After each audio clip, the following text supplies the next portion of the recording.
Well, as I've been promising you, Michael Coren is with us here on the phone. And Michael, it's so good to have you this afternoon. Michael Coren is a media personality out of Canada, quite the media personality. As a matter of fact, he's a television host, a radio personality, a syndicated columnist. He's an author, a speaker. He has a television show entitled The Arena. It airs on the Sun News Network every weeknight at 7 p.m. And Michael's also a weekly columnist. He's published every Saturday with the Toronto, Ottawa, Calgary, Edmonton, and Winnipeg Sun newspapers, and he's in more than a dozen other newspapers across Canada. He's also a columnist for the Catholic Register, the Landowner, and the Interim. He also appears on News Talk 1010 Radio every Wednesday. Goodness, what do you do in your spare time, Michael? I don't know.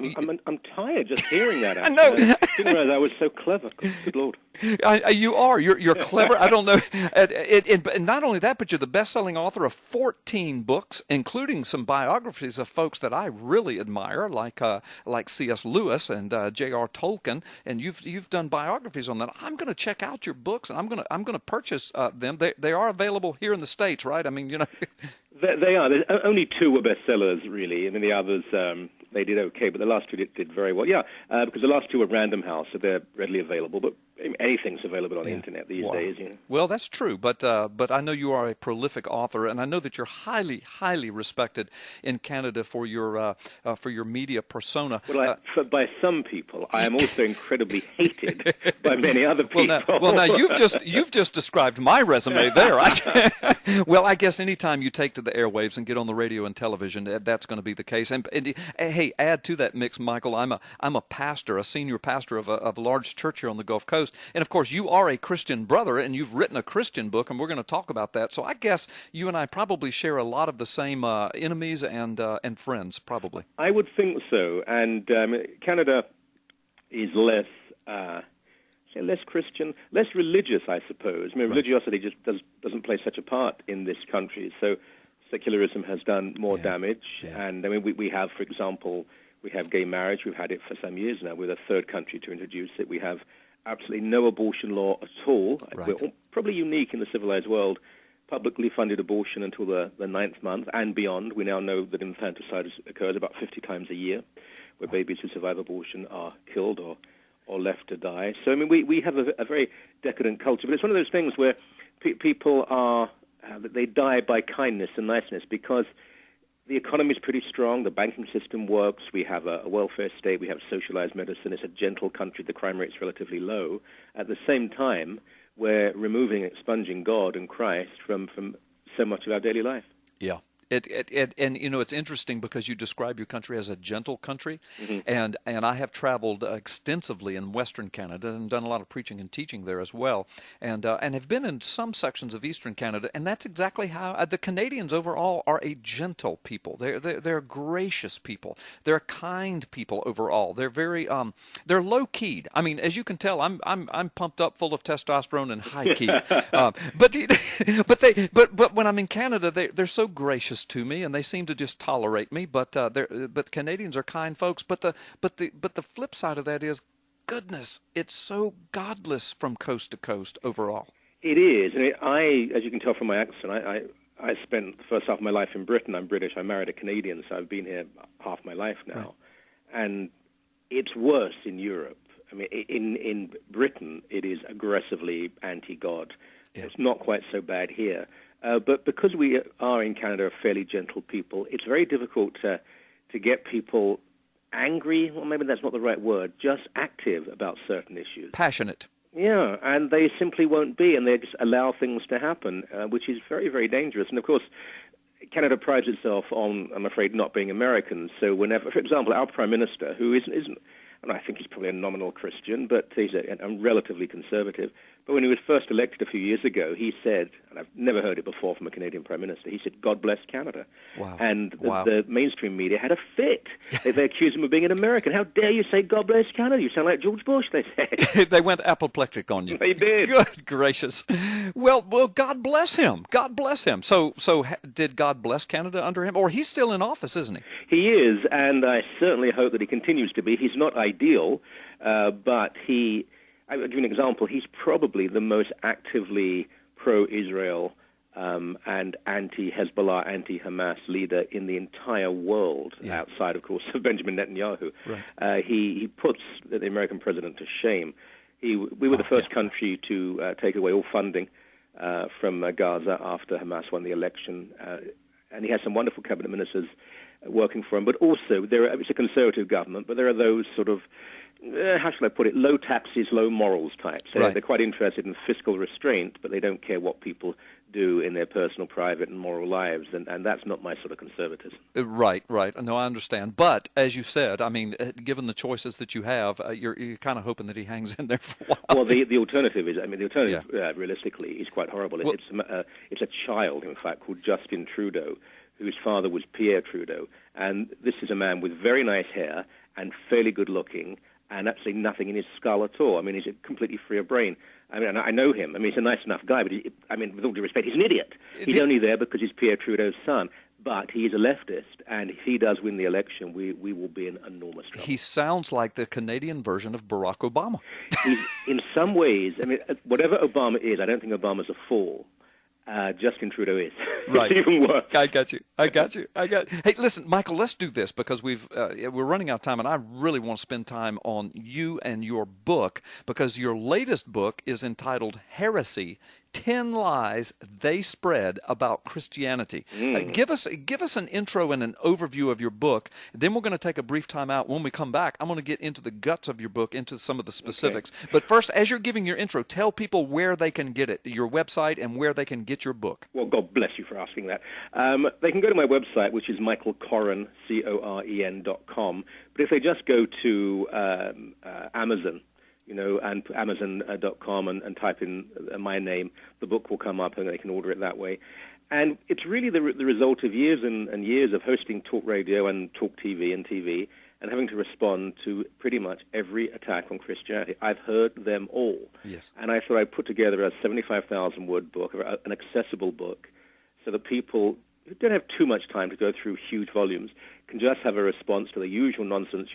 Hitler was a Christian, Christians support slavery, Christians are stupid, Christians are frightened of change, Christians are anti-scientific, bad things happen to good people, how could a good God allow that to happen? I mean, all the usual stuff, and some of the fallacies about Scripture. So in an accessible way, there are 10 chapters there, and I hope it empowers people a bit to respond to arguments. And if they don't want to do that, I've always said what they can do is just hit someone with the book. Michael Coren is our guest today. He's a television host, radio personality, syndicated columnist, author, speaker out of Canada, Toronto, Canada. He's quite the media personality there. He's a best-selling author. He's the author of 14 books. He's received several honorary doctorate degrees, a number of prestigious awards for his writing and broadcasting. His latest book is called Heresy: 10 Lies They Spread About Christianity. He is a brother in the Lord. It is my honor to have Michael Coren on with us today. Michael, welcome back to Freedom Friday. Great pleasure, really is. Well, God bless you, Michael. Tell the folks again where they can find you on your website, where they can find your book, and then I've got a couple questions to ask you about your book. Well, if they go to my website, which is michaelcoren, COREN.com, they can get it there. But if they just go to Amazon, Amazon.com or Amazon.ca, wherever they're listening, or Amazon.uk, they can buy the book, and probably cheaper than buying it in the store, I should think. Okay, good. Heresy: 10 Lies They Spread About Christianity. Well, so listen, I've read everything I can read online about your book. I'm going to order your book. I want it for my library. But one of the things I know that your book, it's a defense of the faith, basically, and one of the things that your book defends is that Christianity is not anti-scientific. Tell us your thoughts on that. Well, I mean, this is a myth that people have used for the past, certainly 30 or 40 years. But it's interesting that before that, they wouldn't have dreamt of doing it, because people always knew that the Christian church was the handmaiden of science. You'll always hear Galileo. I've always said this, and whenever someone says, what about Galileo? They can never spell Galileo. But the one scientist who wasn't treated well by Christianity. But if you look at the whole history of Christendom, whether it's Catholic or Protestant, the great minds, Copernicus, Catholic priest, for example, Isaac Newton, devout Protestant believer, Michael Faraday was a lay preacher, Louis Pasteur, highly devout man. It just goes on and on and on, right up until the 20th century, the 21st century. I mean, it's estimated that half, 50% of academics in the hard sciences at university level are believers in Christ. Now, remember the context. It's not easy being a Christian at academic level, so these people must really believe. There's no contradiction between the highest scientific ability and capability and Christian belief. That is, it's a myth that has been developed by, frankly, some very foolish Christians who've played into the hands of the left. Thank you. And organized atheists who've tried to take advantage of this, as they always do. But I find it quite fascinating that the people who are trying to limit scientific research today, it's the hard left, people like PETA, people for the ethical treatment of animals, who are threatening scientists who work with animals, vivisection. Look, I'm an animal lover. I wish no animal could ever suffer. But if we have to work on 1,000 monkeys to cure cancer and make sure children don't die of cancer, I'm afraid that's going to happen. These people say, no, don't do that. And the other part of the coalition is Islam, that has these obsessive ideas that we shouldn't go past the 7th or 8th century in our scientific knowledge. So Christians want to push scientific knowledge and progress, and we're accused of being Neanderthal and ignorant. And Islam and the far left say, don't move forward at all, and apparently they're the enlightened ones. Right, right. Absolutely. Well stated. Listen, so one of the points that your book makes is that Christians and Christian ideas are lampooned and lambasted, caricatured in the media as well as in society. I mean, how do you speak to that in your book? Well, I think it's pretty much a self-evident truth if you watch mainstream TV and radio. I mean, it just happens all the time. That I don't know about you, but myself, if I'm watching on my family, and we watch a show and there is at least a fair portrayal of a Christian, we look at each other and say, "My golly, did you see that? I mean, that was really quite fair, wasn't it?" We shouldn't have to do that. Now, a TV should expose warts and all. Right. Which, of course, is a phrase used by Oliver Cromwell, the great Puritan leader. Right. It should expose the truth about Christians as it should about anyone. But I'll give you an example. In this country, and you can see it in the United States, but I recommend you don't, we have a comedy, so-called comedy show called Little Mosque on the Prairie, which portrays an Islamic family as being these lovable, rather silly people who just go around being nice and kind and a bit silly. There's no mention of honor killings or female genital mutilation or homicide bombs or Sharia law or jihad or anything like that. Right. The only Christian there are two Christians in the show. One of them is an Anglican or Episcopalian. He's very liberal and he's okay. Yeah. And then there's the evangelical, and he represents all that is evil and dark. And this is entirely typical certainly of Canadian and European TV. Christians are the bigots. They spend their whole time screaming about homosexuals. They hate Muslims, who actually are really very nice people, don't you know? Yeah. And they just don't like progress, and they beat their wives and children. And this is the standard line. And I'm all for humor. If it's funny, pretty much it goes with me. I don't mind. But if you made this sort of comment, if you made this mockery of any other identifiable group, certainly in Canada, you'd be before a Human Rights Commission. Right. If you do it about Christians, you're given a government grant.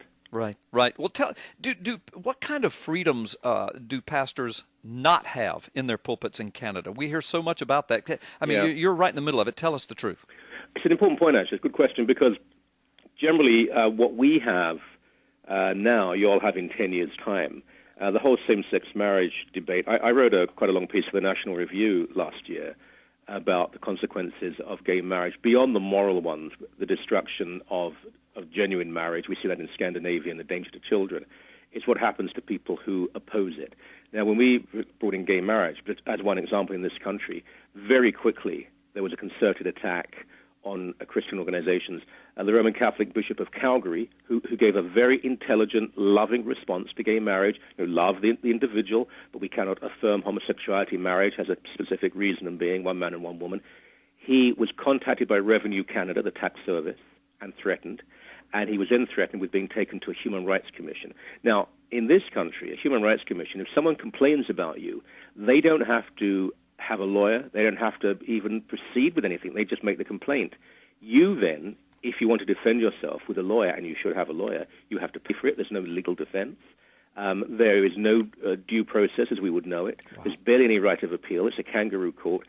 Now, I have to say we've fought back. Mark Stein, who you might know of, and some others, they really fought back against these human rights commissions, and we've won a few battles. But a friend of mine, I haven't seen him in a while though, Scott Brocky, an evangelical fellow, a printer, he does printing work. He merely said he didn't want to print material from an organization called the Gay and Lesbian Archive. Right. And he had gay clients. He said, I don't care about your sexuality.